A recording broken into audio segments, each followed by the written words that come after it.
yksin. Kun ihmiseltä on amputoitu hänen sosiaalinen kehonsa, hän on yksin.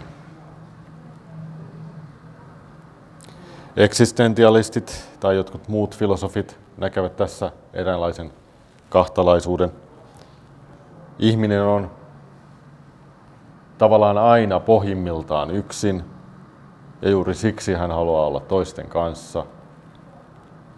Tai, mikä on sama asia, ihminen on aina pohjimmiltaan toisten kanssa, ja juuri sitä vasten yksinäisyys tuntuu, sattuu ja repii. Helsingin kaupungin taidemuseon näyttely Tennispalatsissa käsittelee yksinäisyyttä. Yksinäisyydellä on monet ulottuvuudet. Jotkut eivät haluaisi olla yksin ja silti muut kohtelevat heitä kuin koiran ulostetta kengänpohjassa. Toiset taas haluaisivat nimenomaan olla yksin ja heilläkin sosiaalisten paineiden tai sosiaalisen tungettelevuuden takia on pohjimmainen yksinäisyys, koska muut eivät ikään kuin ota heitä huomioon tai ottavat liikaa, eivätkä anna heille rauhaa. Ihmisen yksinäisyys pohjautuu jollain tavalla kehoon. Ihminen on kehollisesti rajattu olento ja kuitenkin keho on kosketuksen paikka. Tämä keho, joka kuolee, märkii, erittää, liikkuu, estää muita ja hakee muiden kosketusta. Tämä keho voi olla numeroitu paikka apteekissa odottamassa lääkkeitä.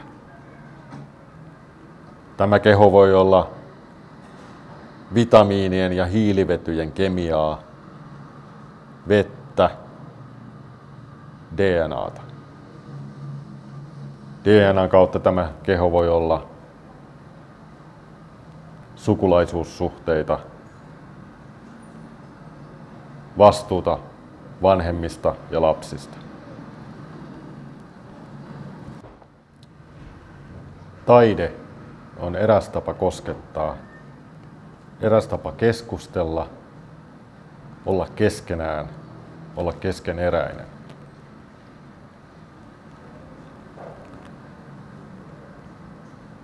Ihmisten välinen yksinäisyys, eristyneisyys ja toisaalta kommunikoivuus, koskettavuus näkyy näyttelyssä muun muassa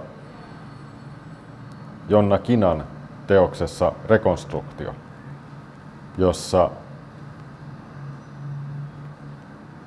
nuorempi nainen tai tyttö kuvailee näkemiään valokuvia ja maalauksia ja hieman vanhempi nainen ottaa niiden mukaan asentoja ilmeisesti omassa kodissaan ja on rakentanut asetelmia.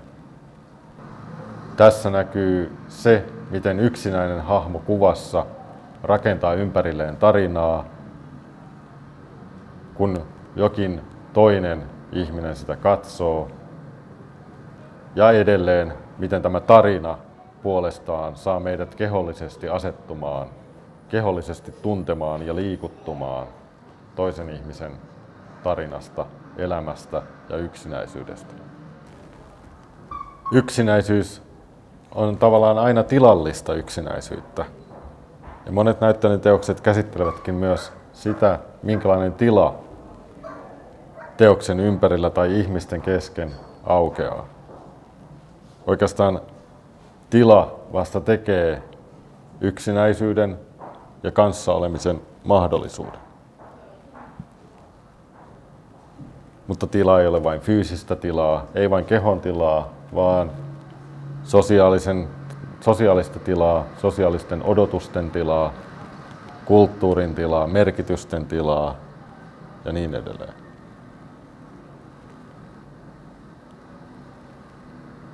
Tila on tilaisuutta.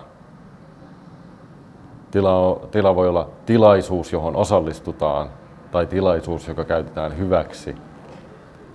Tilallisuutta sinänsä.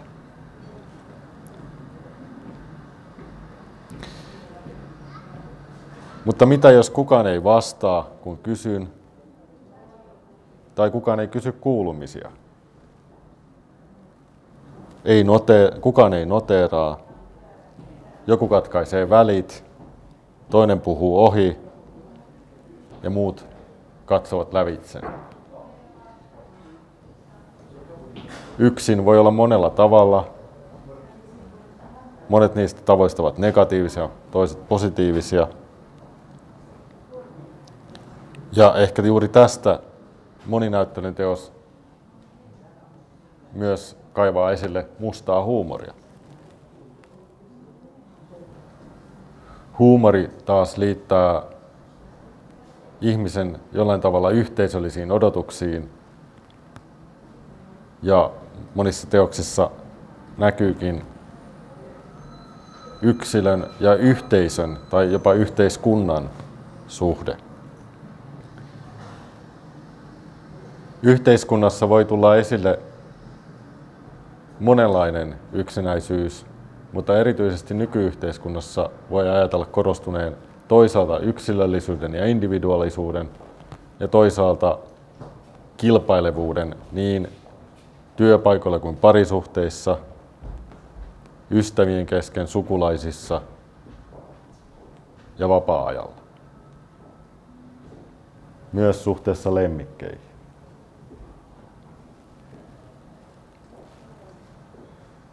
Yhteiskunnallinen ulottuvuus, joka tulee esille monissa teoksissa,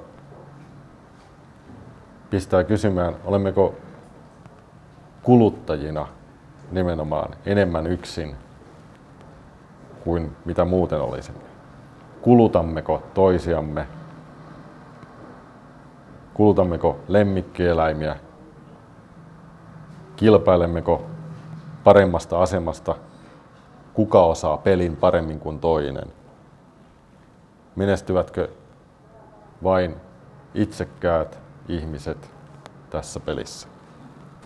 Tämä yhteiskunnallisuus näkyy muun muassa Maija Saksmanin teoksessa Hello, is it me I'm looking for?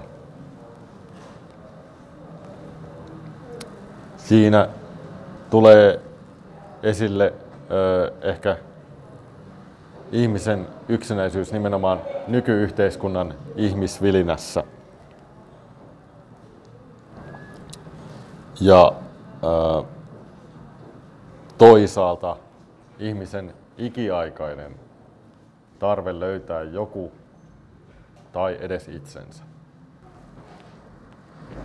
Ihminen on oikeastaan kaikissa kulttuureissa ja kaikkina aikoina ollut yksin.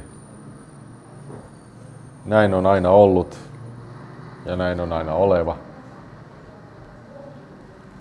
Mutta minä puhun nyt sinulle.